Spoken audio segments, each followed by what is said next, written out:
Serbisyo Publiko. Aksyon Radio! Sa Bacolod, Aksyon Radio! Aksyon Radio!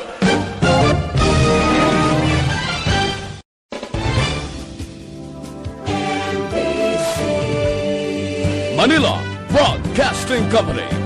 Sa balita, komentaryo, isyu,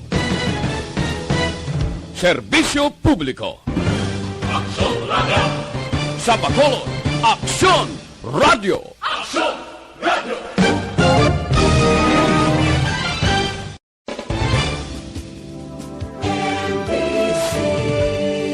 Manila Broadcasting Company. Sa balita, komentaryo, isyu, Balita Evening Edition. Magadulong sa inyo sang mga nagapanguna nga balita lokal, national, international, sports, kag entertainment. Aksyon! Balita Evening Edition. Kag karon ang inyong news team.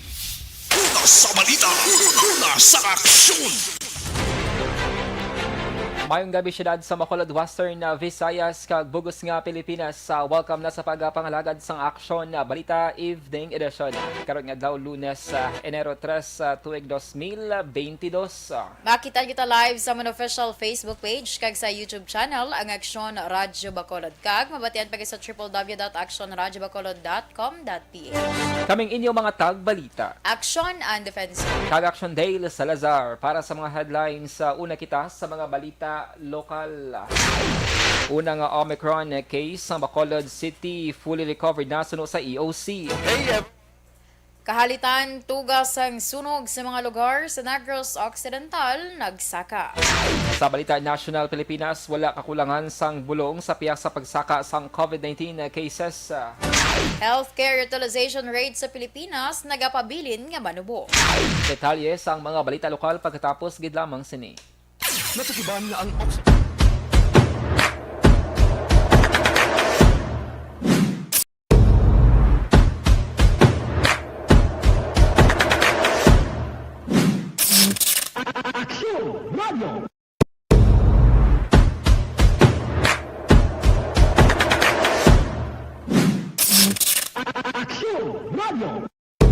Nagsugod ako bilang news writer sa DYEC sang nag-shift ang estasyon halin sa music station kag nag-news and public affairs na ang programming. Amo to nga panahon nga kadamo gid sa mga kudita nga natabo against the Cory administration. Amo man to nga panahon tama ka aktibo sa Sparrow unit sa NPA. Abi ninyo bisan adlaw ang mga pulis nga pangtiro nga pang-liquidate. May mga enkwentro nga katabo sa tunga sa NPA kag Sparrow unit even at the downtown area. Amo ni ang mga panahon na tama ka peligroso sa sitwasyon even for us in the media industry. Pero sa piyak sa mga pagtilaw, sa piyak sa mga panghangkat, kag sa maabot pa nga mga trials sa amon sini nga profesyon, padayon ang aton nga serbisyo. Sama-sama tayo, Pilipino.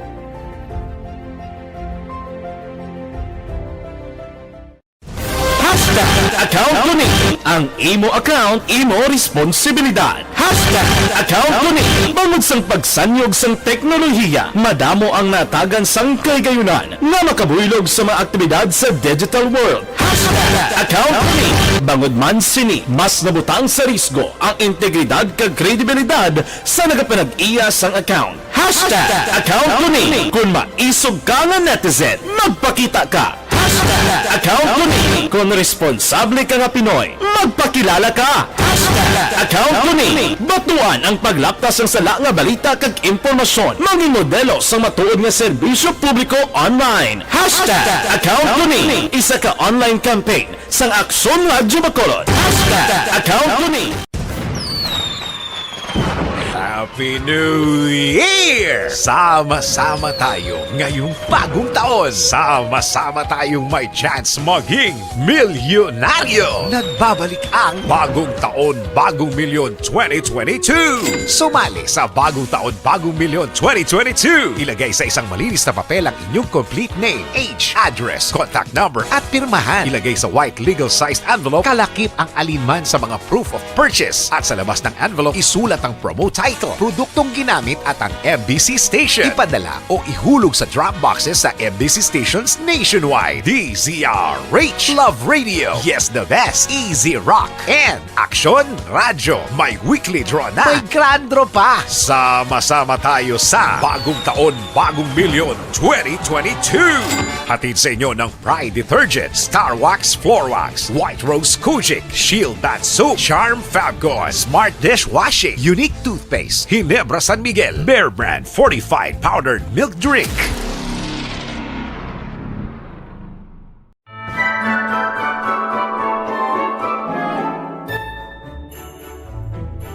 For Christmas is tradition time.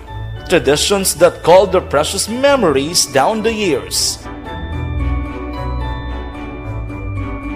Ululupod kita sa gihapon sa pagbaton sang Espiritu ni Kristo.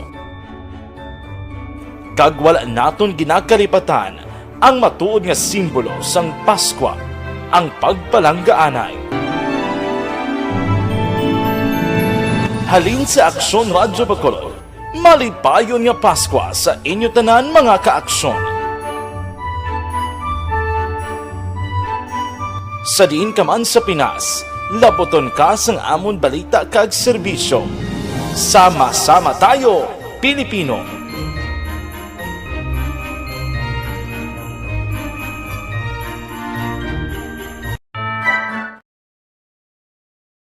Desisyon 2022. Ito po, tatandaan nyo, kasi itataga po natin ito sa bato. The last man standing is a woman. Ang pagiging president. Action Radio Philippine Standard Time lasay sa Jess kagkaroon sa detalye na sang mga balita lokal. Na-record ang pinakaunang kaso ng Omicron ng COVID-19 variant sa may syudad sa Bacolod pero ini ang ginakabig na nga fully recovered.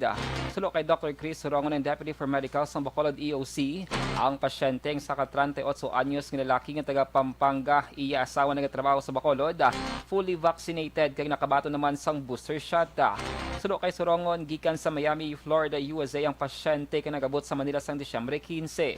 Sa Manila, ginsunod sang pasyente ang quarantine process sa ikaduhang adlaw nga naka-isolate ng symptomatic. Nagpaidalam sa swab test, nagpositibo sa COVID-19 sang Disyembre 20, kagilayon nga ginpadalang iya specimen sa Philippine Genome Center. Ginpahayag ni Sorongon nga Disyembre 31 sa nagabot sa Bacolod ang pasyente kang nagpaidalam sa hotel isolation bangod gikan ini sa Red Country. Enero 1 tuig 2022 sang nag-abot ang resulta sang genome sequencing ang pasyente ang positibo sa Omicron. Sulo kay Sorongon, kinas nga Lunes ang ginpaidalam na sa repeat testing ang OFW, kag ginapaabot nga magwa ang resulta subong hapon o kon karon sa gabi. We are appealing sa National Interagency Task Force, especially those coming from Red Country, tani bago nila i-release, sulap po nilang genome sequencing result para it will not cause much panic dariya sa mga provinces, cities na ginapulian nila. Everything is under control. We were able to do extensive contact tracing. Nabatian ang tingog ni Dr. Chris Sorongon. Ginpanginbulahan ni Bacolod EOC Deputy for Medical Dr. Chris Sorongon ng Alagila National High School matapos ang madinalagon nga pagpatuman sang limitado nga face-to-face classes. Ginpahayag ni Sorongon nga subong adlaw nag-resume ang klase kag sa pagpadulong ni Sorongon sa mga eskwelahan nagdala ini sang face mask kag mga vitamins para sa mga kabataan kag mga manunudlo. Halin sa nagumpisa ang klase, wala sa may na-record nga nagpositibo sa COVID-19 sa bahin sa mga manunudlo kag estudyante. Ang tanan nga nakigbahin sa face-to-face classes ang lunsay fully vaccinated mangin ang ilang nga pamilya. Naibaluan nga ang Alanghila National High School lamang sa syudad sa Bacolod ang nagpatigayon sa karon sang face-to-face classes. Sa dugang pang balita lokal, nagbato ng local government unit sa Bacolod City sang 1.2 million pesos nga donasyon para sa mga biktima sang bagyong Odette gikan sa Philippine Charity Sweepstakes Office o PCSO sa may syudad sang Iloilo. Suno kay Executive Assistant Sammy Montoyo Sr. nga tinalik nga Desyembre 29 sang siya ang nagpadulong sa Iloilo City bilang tiglawas ni Bacolod Mayor Bing Lunadia sa pagbaton sang tseke.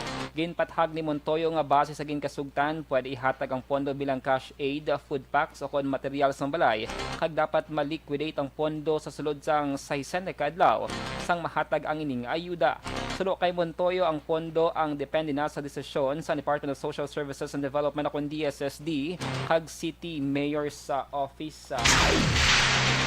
Sa dugang pangabalita, lokal, wala ginadula sa gobyerno probinsyal ang posibilidad nga pagpasira sa borders sa Negros Occidental bangod sa kaso sa COVID-19.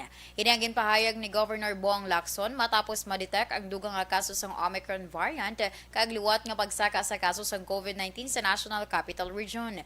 Suno sa gobernador, magapabilin sa gihapon ang pag-obligar sa mga travelers ang safe, swift, and smart passage kung aspas sa pagsulod sa Bacolod Silay Airport kag mga puerto sa Negros Occidental.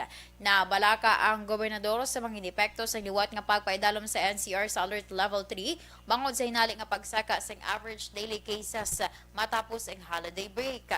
Nagalaom ang gobernador nga mapabilin ang maduong kaso sa COVID-19 sa Negros Occidental kag hindi na mapektuhan sa Omicron variant. Ginpasaka sa Interagency Task Force ang restrictions halin sa Alert Level 2 pakato sa Alert Level 3 sa NCR umpisa Enero 3 tubtob 15 bangod sa golpeada nga pagdamo sa daily infections sa COVID-19. The same, no? We will still adhere to the S-Pass if you are coming in from outside of the province. History tells us that whatever variant that happens outside of the country comes in, and it also spreads in the provinces, no? So we really just have to protect ourselves. Ang kabahin sa pagpahayag ni Negros Occidental Governor Bong Lacson. 1,000 nga bulig pinansyal ang mabaton sa mga persona o pamilya nga naapektuhan sang bagyong Odette sa Negros Occidental. Suno kay Governor Bong Lacson ang pondo ang pagkakuhaon sa 90 million pesos ang ginhatag sa National Housing Authority o NHA sa Negros Occidental. Sida luman sang Special Emergency Housing Assistance Program o EHAPA. Suno sa gobernador may pahanugot na halin nga pwede na nga mahatag ang mga bulig sa pamilya nga nahalita na sang bagyo. Subong adlaw ginanunsyo man ni Lacson nga nakabato na sang notisya ang probinsya angon sa pag-download sang Bureau of Treasury sang 41 million pesos nga dugang sa bulig pinansyal kag building material sa mga naapektuhan sang bagyo. Desyembre 21 ito 2021, alam ka mga rehiyon ang ginpaidalom ni Presidente Rodrigo Duterte sa State of Calamity kalakip ng Western Visayas agud mapadasig ang rescue, relief kag rehabilitation efforts sang gobyerno kag pribado nga sektor. Sa katapusan nga balita, lokal, nagsaka sa 13% ang fire incidents nga natabo sa tuig 2021 sa bilog nga probinsya sa Negros Occidental. Suno kay BFP Provincial Office Spokesperson FO1 Sheena May Valero, base sa fire incident reports gikan sa 12 ka mga syudad kag 19 ka banwa sa Negros Occidental, naglabot sa 393 ang structural, vehicular kag non-structural fire nga na-record kag may 4 naman nga napatay sa sunog. Dugang pa ni Valero nga mas sobra sa 41 milyones pesos ang kahalitan sang kalayo, mas mataas ini ikumparar sa 2020 nga yara lamang sa 22 milyones. Sa balita, sa aksyon!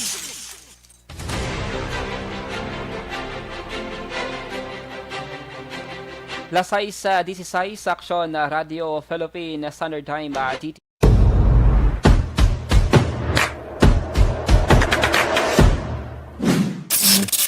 Aksyon Radio!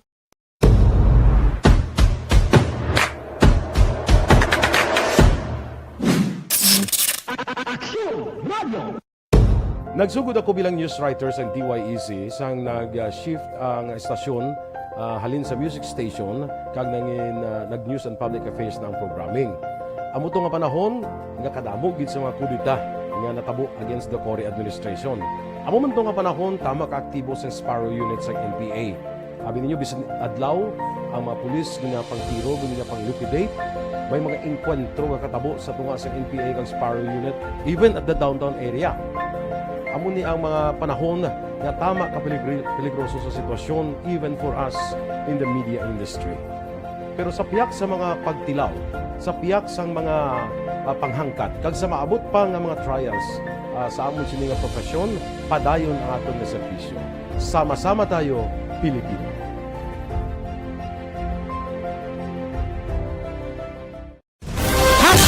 Account Kuning. Ang imo account, imo responsibilidad.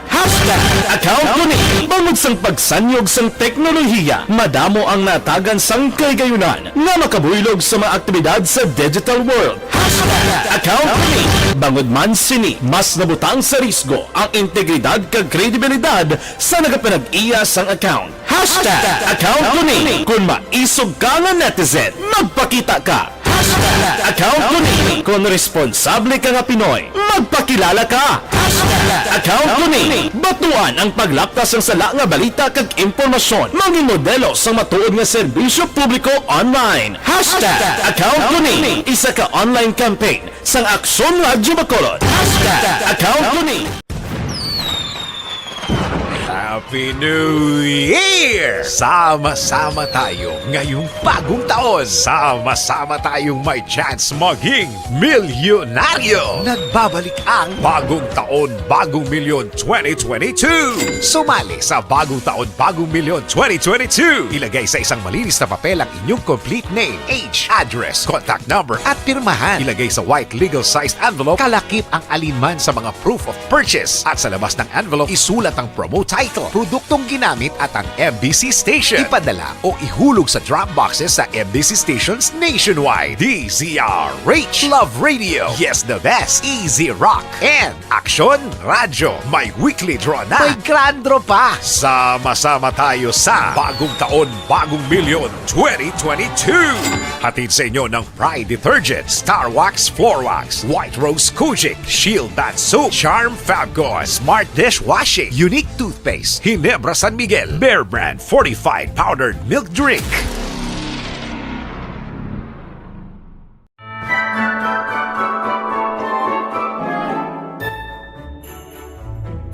For Christmas is tradition time. Traditions that call the precious memories down the years. Ululupod kita sa gihapon sa pagbaton sang Espiritu ni Kristo. Kag wala naton ginakalipatan ang matuod nga simbolo sang Paskwa, ang pagpalanggaanay. Halin sa Aksyon Radyo Bacolod, malipayon nga Paskwa sa inyo tanan mga kaaksyon. Sa diin ka man sa Pinas, laboton ka sang amon balita kag serbisyo. Sama-sama tayo, Pilipino.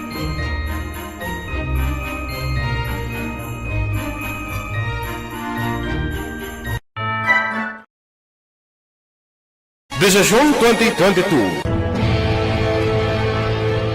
Ito po, tatandaan nyo, kasi itataga po natin ito sa bato. The last man standing is a woman. Ang pagiging presidente ay destiny na kaloob ng Panginoon. Marami nang nangarap, marami nang narinig na bigo. Wala nang dilaw, wala nang pula, wala nang orange, o kung ano man ang kulay mo, maawa naman tayo sa sambayan ng Pilipinas. And because we all agree that we shall be the change that we want to see in the world, let us show the world how it is appropriately done.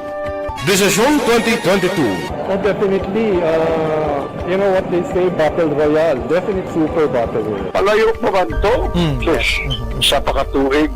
Kamo pa ni Magdinapo, subungadaan. Desisyon 2022 sa Aksyon Radyo Bacolod. Kaya ginhawat ang himo sa mga health protocols. You cannot treat Bacolod as an island. It is part of Negros Occidental. It is part of Negros Island and it's part of the Philippines. Ang problema kita. So let us avoid something like that again. Kinahanglan maapilar ko sa gihapon sa inyo sa pagtunod strictly kag ang mas gradually. Ang kada botante ang may gahom nga magpili sa mga lideres sa pungsod. Ang kada kandidato ang dapat kilalahon sa husto. Ang kada botante ang may kaugalingon nga desisyon. Desisyon 2022, the pre-election survey. Himanuon ang pulso sa publiko, kilalahon ang maginalantaw nga magpapili sa maabot nga eleksyon.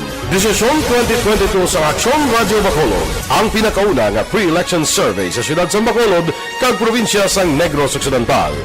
Bantayan na resulta sa pre-election survey diri sa #1 AM radio station sa pinakaulihing nga survey sa Nielsen. Aksyon Radio Bacolod, #1. Desisyon 2022 sa Aksyon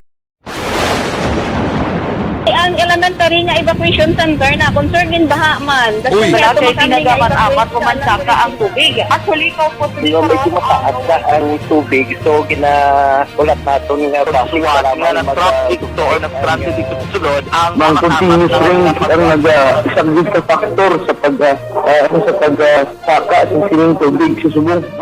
Hunyo 4, 2021, sang formal na ginanunsyo sa pag-asa ang panahon sang tig-ululan o rainy season sa Pilipinas. Gani, ilauman ang maulan nga panahon umpisa subong tuntog Nobyembre 2021. Ang Pilipinas sa mayroon sang early warning system para mahibaluan ang lakas sang panahon. Gani, wala sang rason nga hindi kita makapreparar karon nga rainy season. Yari ang pila ka mga action tips nga dapat mo may baluan karon nga panahon sang tig-ululan. Kung nagapuyo sa lugar nga masami ginabaha, mag-monitor sa balita para sa anunsyo sang pag-asa sa lakas sang panahon. Isa sa pinakapos nga pamaagi para malikawan nga magsulod ang baha sa balay among paggamit sang sandbag. Ang sandbag ang isa kasako nga may unod nga balas nga pwede ibutang sa pertahan o kung ginaagyan sang tubig para temporaryo nga makontrol ang pagsulod sang tubig sa inyong nga balay. Antes naman ng rainy season, dapat nakapreparar ka na sa pagkaon, flashlight, pito, kandila, hygiene kit, power bank, transistor radio, importante nga mga dokumento, kag iban pa nga kinahanglanon. Ini ang dapat isulod sa go bag nga dapat ibutang sa isa ka lugar nga mapus kuhaon sa tion nga kinahanglan nga mag-evacuate. Sa tion sa pagbaha, dapat butangan sang tape ang saksakan sang mga outlet kag ibutang sa mataas nga mga lugar ang appliances. Kunyara sa evacuation center, dapat man nga ipatuman ang minimum health protocol, face mask, face shield kag social distancing batok sa COVID-19. Sa panahon sa tig-ululan, dapat man proteksyonan ang ikaayong lawas batok sa nila ka mga masakit, kang isang dengue, leptospirosis, cholera, typhoid fever, hepatitis A, influenza, kag iban pa. Nagpanugyan man ang DOH kay pabili ng proper hygiene kay pag-inom sang limpyo nga tubig. Lutuon sang husto ang pagkaon para malikawan ang contamination. Maghugas sang kamot antes kag pagkatapos ang kaon kag matapos nga mag-usar sang banyo. Likawan man ang paglangoy o kon pagtubog sa baha. Kini sa Aksyon Dale Salazar para sa Action Tips nga nagapahanundong nga maghalo sa tanan nga tion. Tungod sa pamahog sing COVID-19 pandemic, madamo sing kompanya kag local government unit ang nagpatuman sang work from home sa ilang mga empleyado. Naga-work from home kung naka-close contacts na nagpositibo sa virus o kung mismo nagpositibo sa COVID-19. Madamo sang benepisyo ang mahatag sang work from home, pero hindi naton malikawan nga maboard kag ma-stress bangod sa sini nga setup sa masobra na isa ka tuig nga pagpakiaway sa COVID-19. Base sa pagtuon sa United Nations International Labor Organizations, nagatugas sing stress ang tuman niya pag-usar sa gadgets kangay sa cellphone kag computer. Gani, iyaring tila ng mga poslano nga action tips sa mga nag-work from home. Una, mag-set up sa workspace sa mga balay sa tuyo nga makafocus sa inyong trabaho. Ang workspace ay Action Radio Philippine Standard Time lasais sa 26 bago sulod lamang ang balita action an naging kompirmar ni FDA Director General Eric Domingo sa DZRH ang pag-resign sini sa pwesto umpisa subong nga adlaw. Sa balita, sa aksyon!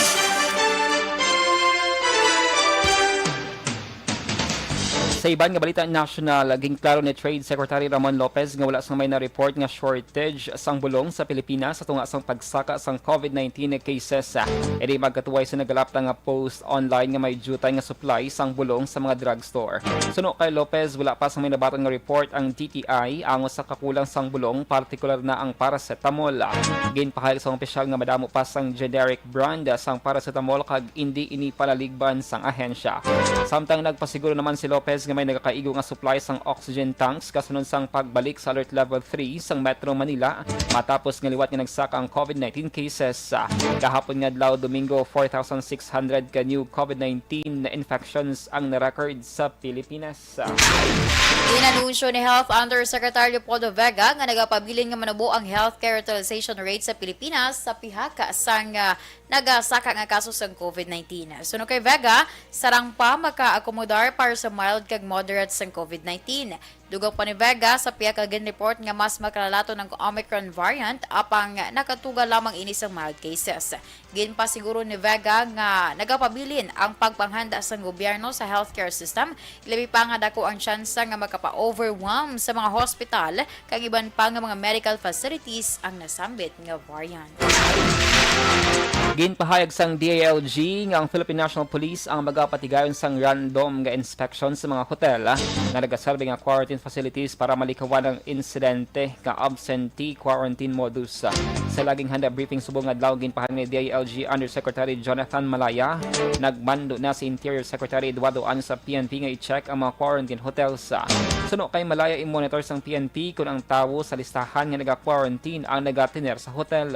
Inang tikang matapos ang insidente nga may returning overseas Filipino halin sa United States ang nagbayular sang quarantine protocol kang nagtambong sa party kang nagbisita sa restaurant sa poblasyon Makati sang Disyembre 23 kang nagpositibo sa COVID-19 sang Disyembre 27. Aksyon Radio Philippine Standard Time, alas 6:28, nag-apilar si Manila Mayor Esco Moreno Dumagoso sa publiko nga istrikto nga sundon ang minimum health standards kag quarantine protocols agud indi mabudlayan ang mga medical frontliners sa karon nga may kumpirmado nga kaso sang Omicron kag pagsaka man sa kaso sang COVID-19.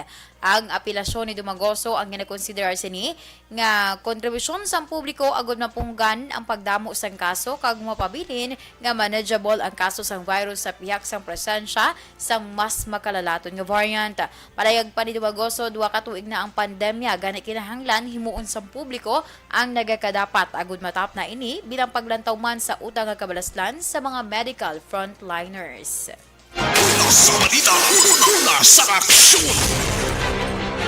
Aksyon Radio Philippine Standard Time na 6:30 inyo nabatian ang kabugusan ng mga balita sa Aksyon na Balita Evening Edition.